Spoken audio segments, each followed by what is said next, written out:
봐주는데. 오른쪽 광고를 보게 되면 예. 아까 저기 분장실에서 엄청나게 바르셨는데도 불구하고 지금 오른쪽에 보면 이게 큰 점들이 몇 개 있어요. 네, 있어요. 예, 분장을 했는데도 이 정도인데 안 했으면 이게 더 크고 진한 거죠. 네. 요거는 예, 신체 기능 중에서 이제 그 신장 기능이 좀 안 좋을 수 있다. 신장도 그러니까 술이 문제예요, 술. 술을 좀 줄여야 될 것 같고 제가 두꺼비까지는 독이 들어오는 것 같아서 좋았는데 두꺼비 이후에 계속 안 좋아지네. 조심해야 돼, 조심. 알았으니까. 근데 점으로 보이는 거는 네. 뭐 자외선이나 이런 데 많이 노출되면 처음 닿는 곳이 튀어나와 있는 데가 다 광대뼈 쪽이거든요. 그렇죠. 혹시 이제 훈련을 많이 하셔서 뭐 생긴 그런 것들이면 너무 걱정을 또 안 하셔도 되지 제가 않을까. 실내 운동이라. 이게 참. 야 진짜. 야. 둥근형하고 계란형하고 좀 구분할 수 있는 방법 좀 알려주세요. 예, 둥근형은 예. 가로 대비해서 세로가 네. 1.3 이하면은 둥근형으로 보고요.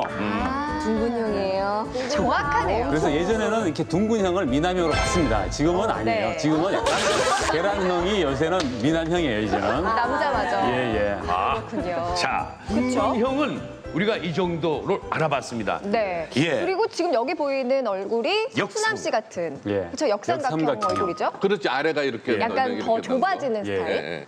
보통 봤을 때는 이제 좀 살이 좀 찌면서 이렇게 나이가 들면 이렇게 처지거든요. 그래서 이제 아랫부분이 좀 넓어지는데 예. 서수남 씨 같은 경우에 보면 아랫부분이 별로 넓지가 않아요. 그래도 네. 약간 이렇게 좁아지는. 그래서 이런 분들은 근육 운동을 하셔가지고 그나마 괜찮으신데 안 그러면은 굉장히 역삼각이 됐을 거예요. 운동을 하시다 보니까 근육이 잘 지탱을 해주고 있는 것 같아요.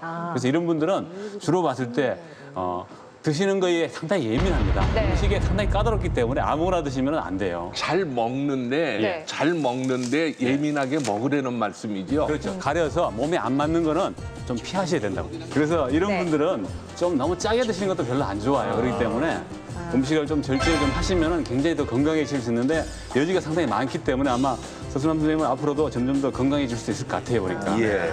세 번째가 이제 약간 각진형. 각진형입니다. 저기 각진형의 우리 권호중 박사님이 좀 각진형이 아닙니까? 살짝 비슷한 것 같아요. 예, 그러신데 예. 조금 더 부드러우세요, 제가 봤을 때는. 이 각진형을 이 한약에서는 약간 이렇게 기운이 약간 모자라가 너무 넘쳐서 오는 걸로 보는데 네. 검사해 보면 다 정상입니다. 그런데 몸은 안 좋은 거예요. 그래서 남자보다 여자한테 좀 많고 네. 이런 경우에는 우리가 쓰는 용어가 있는데 두각을 나타낸다 하잖아요. 머리가 이제 각이 져 있는, 이마가 각이 져 있고 턱도 이렇게 각이 져 있는. 우리 어머님들 중에 한 분 계신 것 같아요. 뒷줄에 파란 옷 입으신. 저기 네, 이분도 그렇고. 안경 쓰시는 예. 분. 네. 예, 좀 비슷하시네요. 비슷하세요. 예. 저렇게 각이 진 분들은 네. 주로 봤을 때는 예전에는 못하게 하는 게 많았잖아요. 남자들은 그나마 하는데 그러다 보니 여성들은 자꾸 억누를 살게 되고 가슴이 답답하거나 뭐 아니면은 목이 답답하거나 붓거나 소화가 안 되고. 잠깐만요. 지금 뭐 어디가 좀 이상이 있으신지. 네, 소화가 안 되고 오. 뭐 이런 먹은 게 소화 더부룩하고 예. 그런 증상입니다. 말씀하신 대로네요. 예. 주로 봤을 때 답답한 느낌을 많이 느끼시거든요. 아, 저도 소화를 못 시켜요. 그래가지고 좀 살이 안 찌거든요. 그리고 답답할 적이 많아요. 그 나와 돌아다니면 안 그래요. 기분이 좋아요. 만나 보겠습니다. 예. 목이나 가슴이 답답하다. 오. 그리고 소화불량주의. 오, 딱 맞네요. 말씀하신 게. 딱 들어맞네. 오, 신기합니다. 예. 턱이 이렇게 발달하면 잘 먹고 잘 씹어서 소화가 잘 될 것 같은데 소화 불량이라니까 좀 의아하기도 한데 외과적인 측면에서 좀 설명이 될까요? 소화불량이라든가 이런 문제가 사실은 턱이 각졌다는 얘기는 턱이 과하게 발달한 거 아니겠습니까? 그렇죠. 우리 과유불급이라는 단어가 있죠. 그래서 아마도 그러니까 부정기압이라든가 우리 저작작용에 문제가 생기는 겁니다. 그러니까 소화불량이 올 수 있고요. 특히 우리가 그런 분들한테 특히 주의되는 것은 생활 습관 아니겠습니까? 한쪽으로만 씹는다거나 또는 한쪽으로 뭐 턱을 갠다거나 네. 이런 것들이 놔두면 아까 서재가서 말씀하신 대로 이 균형의 문제도 올 수 있고요. 그리고 뭐 우리 연화작용. 그래서 제 생각에는 정말 각진 턱은 조금 주의할 필요가 있다고 생각됩니다. 선생님 말씀을 들으니까 양방에서도 얼굴 형태로 병을 진단하는 경우도 있을 것 같아요. 서재걸 박사님. 네, 근데 이제 턱이 발달된 건 두 가지로 생각할 수 있을 것 같아요. 네. 턱이 발달됐으니까 잘 씹는 것도 있지만 턱으로 씹지 않으면 소화를 못 시키는 사람일 경우에는 또 발달돼 있지 않을까 그러면 오히려 그게 소화 장애를 이제 예시하는 부분이 아닌가 이런 생각도 들고요. 네. 치아가 이제 부정교합이 있는 경우에 치아만의 문제가 아니라 사실은 왜 두통도 잘 생기고 요통도 있고 또 방광 문제, 신경계 개통 이런 것들 문제가 있는데 이제 그런 것들을 한번 설명드리려고 제가 뭘 준비한 게 있는데요. 그게 뭐죠? 예, 이제 뭐 이거 그냥 줄넘기를 이제 사용하는 건데 우리가 이제 이 부분을 턱관절이라고 하고요. 요 밑에 있는 거를 골반이라고 해요.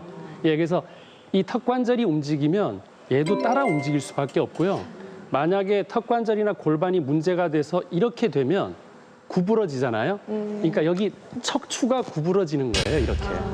그러면 우리는 뭘 치료하나요? 척추 거기를 치료를 하겠죠. 근데 그게 아니라 턱관절하고 골반을 바로 딱 해야 얘가 바로 설 수 있거든요. 그러니까 부분을 고칠 게 아니라 처음에 그 정렬돼 있는 대로 다시 돌리는 게 굉장히 중요하다는 거죠. 그러니까 우리가 이런 그 척추는 보통 이 경추가 움직이면 요추도 같이 움직여서 우리가 목을 고쳤더니 허리가 좋아졌더라라는 이유가 있는 이유가 목 고치고 흉추 고치고 요추 고치고 이렇게 다 하는 게 아니라 이게 약간 채찍 같은 역할이에요. 여기가 흔들면 위에도 흔들리고 위에서 흔들면 밑에도 흔들리게 되어 있기 때문에 네. 이 턱을 아주 교정하는 게 굉장히 중요합니다. 그래서 비유를 하나 하자면 우리가 이제 저는 이제 의사된 입장에서 환자 갖다 보시면은 아픈 곳이 범인이 아니라 아픈 곳은 피해 장소거든요. 맞죠? 아픈 곳은 범인이 아닙니다. 그러니까 범인을 따로 찾아야 되는데 보통 이제 두 가지를 해야 됩니다. 피해자를 위로도 해줘야 되죠. 그래서 진통제, 통증 치료.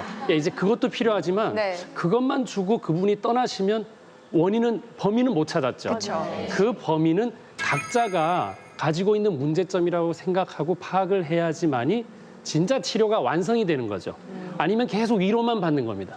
범인은 못 잡고요. 네, 그래서 이 척추가 이 턱관절과 골반의 올바른 자세가 모든 걸 결정한다는 걸 꼭 기억하시면 좋겠습니다. 범인 얘기하셨는데 제가 범인을 한번 잡은 적이 있어요. 왜냐면은 현대무용 하시는 분인데 네. 현대무용. 오셔가지고 잠깐만 이게 양쪽에 골반이 틀어지는 겁니다. 그래서 그걸 교정을 하려고 여러 가지 정형까지 시도를 했지만 안 됐는데 어느 날 사졌어요. 이분이 현대병원에 계속 뛰지 않습니까? 그렇죠. 그러다가 여기 아까 전에 손상을 입은 겁니다. 그것 때문에 휘틀어진 거예요. 그래서 결국은 마지막으로 악관절을 교정했더니 골반이 돌아오더라고요. 그러니까 지금 말씀하신 대로 범인을 잡은 거죠. 이거 진짜 신기하네요. 현상만을 보니까 계속 네. 휘틀어진 거 결국 안 되다가 종합검진해 보니 결국은 악관절, 결국은 턱 때문에 그런 게 생긴 거예요. 아니 그런데요 궁금한 게요. 그러면 재희 이렇게 씨. 각진 분들 뭐 사각 얼굴이라든지 마른 목 각진 분들은 어떻게 건강 관리를 해야 되나요? 예, 이런 분들은 자신의 그 기운을 잘 조절하셔야 되거든요. 그렇기 때문에 평소에 좀 음악이나 미술 같은 걸 좀 해서 불만이 있을 때는 표출하면은 굉장히 너무 과격해질 수 있으니까 음악이나 미술을 좀 해서 그걸로 좀 푸시면은 굉장히 더 발전적일 수 있습니다. 와. 각진 사람한테는 그럼 어떤 음식이 좋은가요? 예, 각진 분들은 심리적으로 약간 불안정하기 때문에 이걸 풀어주기 위해서 소나무 잎이라든지 그 송화 가루 있잖아요. 네. 이걸 가지고 다식을 만들어 드시거나 차로 드시면은 굉장히 마음이 편안해지고 그리고 기운도 나면서 덜 피곤합니다. 그렇기 때문에 옛날에는 소나무는 뭐 신선들이 맛있다고 그랬는데 이 각진 사람이 드시면 참 좋을 것 같아요. 네. 제가요 예. 집에 소나무가 있는데 그게 죽었어요. 예. 그래가지고 그걸 불을 떼지 않고 네. 껍질을 다 벗겼어요. 예. 그리고 속살이 있어요. 예. 그걸 살 대패질 하듯이 해서 차를 다려 먹습니다. 옛날에는 송기라고 그러죠, 그래갖고. 예. 예, 예전에는 거기에 이제 전분이 많아서 떡도 해먹고 하는데 그거 드시면은 한결 마음이 편안해집니다. 예.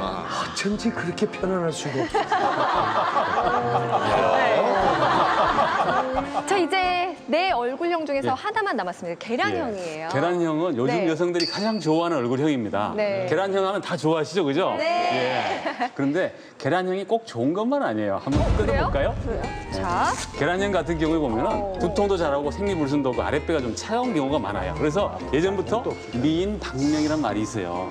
그렇기 때문에 네. 몸 관리를 잘 해야 되는데 이런 분들이 그걸 잘 못하다 보면은 자기 에너지를 다 고갈시키고 나서도 모르다가 집에 오면은 완전히 네. 기운이 떨어지는 쓰러지고 그냥. 벌레가 올 때는 또 산 후에 많이 아파요. 그렇기 때문에 조양기 씨.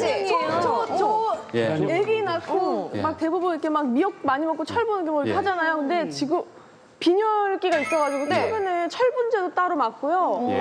어머. 그래서 이런 분들은 보면은 혈압이 좀 낮은 경우도 있고요. 네. 그리고 아까 얘기드렸듯이 에너지를 너무 많이 쓰는 거예요. 애기한테 신경을 너무 많이 쓰다 보니까 자기를 간직하지 못하는 거예요. 그래서 맞아요. 이런 분들은 헛똑똑이라고 하는 거예요. 그러니까 근데 이 계란형 얼굴을 관상학적으로는 어떻게 보는지 궁금해요, 조기문 선생님. 계란형은 주관이 뚜렷하고 그리고 통찰력과 기억력이 뛰어난 장점이 있습니다. 하지만 이 신경이 예민한 경우가 굉장히 많아서 정신적으로 힘들어집니다.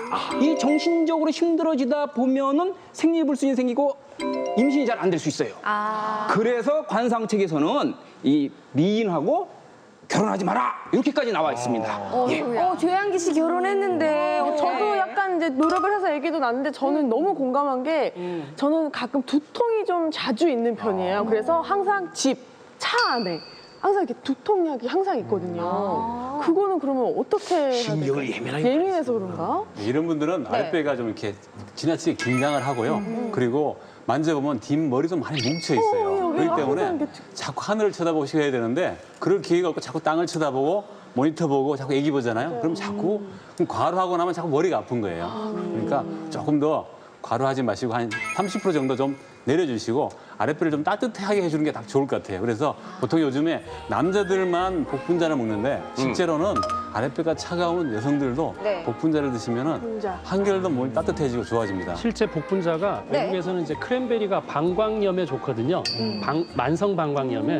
근데 이제 우리나라에서 대체할 수 있는 거는 또 복분자가 그 역할을 하기 때문에 아까 아랫배가 차고 한 얘기도 방광도 포함이 되거든요. 그래서 여성 건강에 방광이 중요하니까 도움이 될 수도 있을 것 같아요.